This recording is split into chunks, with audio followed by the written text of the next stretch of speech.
मंच पर एक झोंपड़ी। तुलसी हरिहर और 4 अन्य किसानों से घिरा बैठा है। पास ही सुभागी हाथ में लोटा और 6 गिलास लिए खड़ी है। वह एक एक कर सभी को गिलास भर कर पानी दे रही है।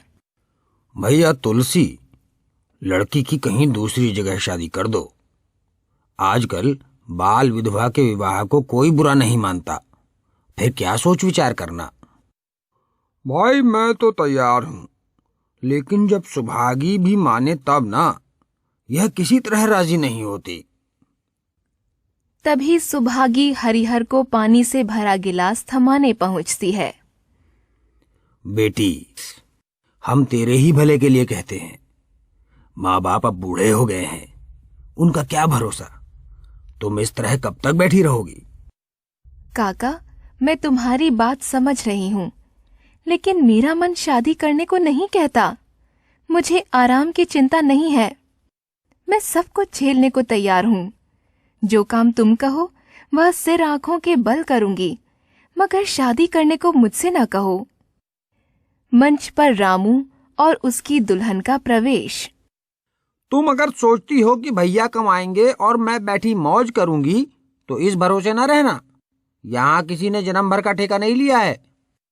हमने किसी का कर्ज थोड़े ही लिया है कि जन्म भर बैठाकर खिलाएं। यह हमारे बूते की बात नहीं। भाभी, मैंने तुम्हारा आसरा कभी नहीं किया और भगवान ने चाहा तो कभी करूंगी भी नहीं।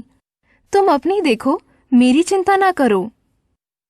हरिहर, चारों किसान, तुलसी और रामू का मंच से प्रस्थान। सुभागी घर के एक एक काम पूरे करती है। फिर मंच पर उसकी माँ लक्ष्मी आकर एक खाट पर लेट जाती है। सुभागी उसके बालों में तेल डालती है। रामू की दुल्हन को जब मालूम हुआ कि सुभागी शादी नहीं करेगी, तो वह और भी उसके पीछे पड़ गई। हमेशा एक न एक मुसीबत खड़ी किए रहती। उसे रुलाने में जैसे उसको मजा आता था। वह बेचारी पहर रात से उठकर कूटने पीसने में लग जाती। चौका बर्तन करती, गोबर थापती, खेत में काम करने चली जाती। दोपहर में आकर जल्दी जल्दी खाना पकाकर सबको खिलाती। भाई को कोई काम करने से न रोकती। सोचती, ये तो जवान आदमी है, ये काम न करेंगे तो गृहस्थी कैसे चलेगी। पर जहां तक बस चलता, माँ बाप को कोई काम न करने देती। रोज रात को माँ के सिर में तेल डालती, कभी उसकी देह दबाती। रामू और तुलसी का प्रवेश। सुभागी माँ के पैर दबा रही है। अम्मा और दादा को तिनका तक नहीं उठाने देती और मुझे पीसना चाहती है। तुझे अम्मा दादा का इतना ही मोह है तो इन्हें लेकर अलग क्यों नहीं रहती? जब तक मैं जीता हूं तुम उसे कुछ नहीं कह सकते। मेरे पीछे जो चाहे करना। बेचारी का घर में रहना मुश्किल कर दिया है। आपको बेटी बहुत प्यारी है तो उसे गले बांध कर रखिए। मुझसे तो नहीं रुका जाता। अच्छी बात है, अगर तुम्हारी यही मर्जी है तो यही होगा। मैं कल गांव के लोगों को बुलाकर बंटवारा कर दूंगा। तुम चाहे अलग हो जाओ, सुभागी अलग नहीं होगी। रामू का मंच से प्रस्थान।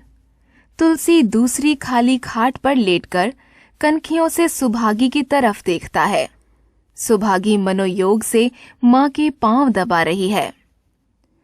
तुलसी को पुरानी बातें याद आईं, जब रामू के जन्मोत्सव पर उन्होंने रुपये कर्ज लेकर जलसा किया था और सुभागी पैदा हुई तो घर में रुपये रहते हुए भी उन्होंने एक कौड़ी खर्च नहीं की थी। पुत्र को रत्न समझा था, पुत्री को पूर्व जन्म के पापों का दंड। तुलसी सोचता है कि वह पुत्र रत्न कितना कठोर निकला और यह दंड कितना मंगलमय।